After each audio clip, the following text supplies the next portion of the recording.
invitation precedes you. I have to admit, I wasn't expecting an invitation back. They're called orders, Maverick.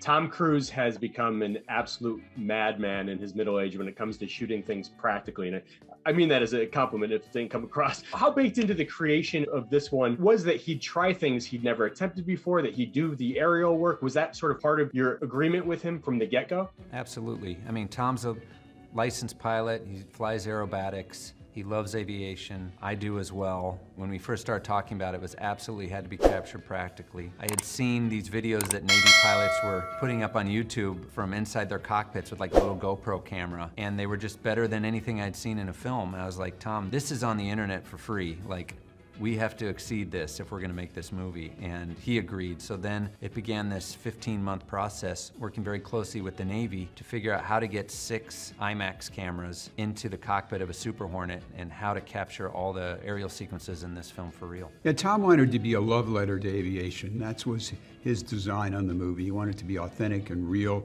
and do as much flying as possible. Joe and Tom designed all the training for the pilots. On the first movie, every actor threw up, except for Tom. We couldn't use a frame of the footage that we filmed inside the F-14, except for some from Tom. But this time it's real. This time they actually got him in the F-18s. They trained him for 3 months so they could handle the G-forces. 1 G-force is your body weight. They were handling 7 times their body weight. So to be able to remember where the light is, remember to turn the camera, and then remember what your lines are, it was a Herculean task for our actors. They were soaking wet when they came down on the ground. It's really very, very difficult to be in these airplanes, especially handling those kind of G-forces. One of the most emotional moments in the movie comes when Val Kilmer shows up reprising Iceman, especially considering all that Val has been through in recent years. How emotional was that on set? It was very difficult for me anyway to know Val when he was in his early 20s, and now coming back, he's a consummate professional. He works so hard. He's a brilliant actor, and you can see it in his performance in this movie. It's really heartfelt for me, and I think for audiences too. The story involves a fighter jet mission to destroy an enemy's uranium stockpile, but we never know who or where that enemy is, even though we go there, which is really interesting because we're so used to movies sort of zeroing in on a country like Russia or a region like the Middle East or Latin America.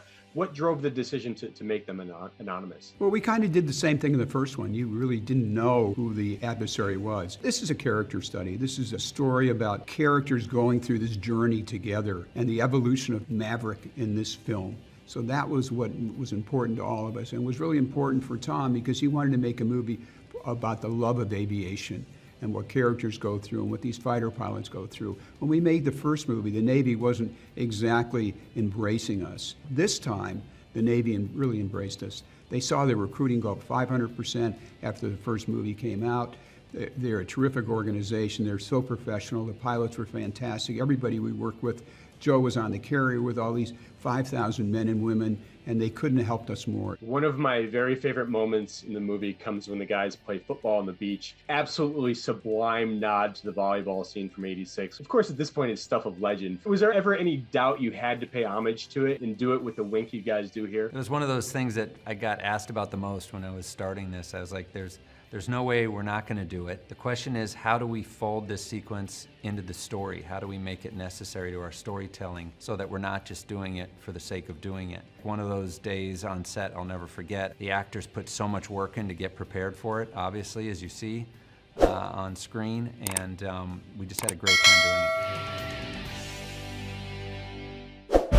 Captain Pete Maverick Mitchell, you were here at the request of Iceman. He seems to think that you have something left to offer the Navy. With all due respect, sir, I'm not a teacher. Just want to manage expectations.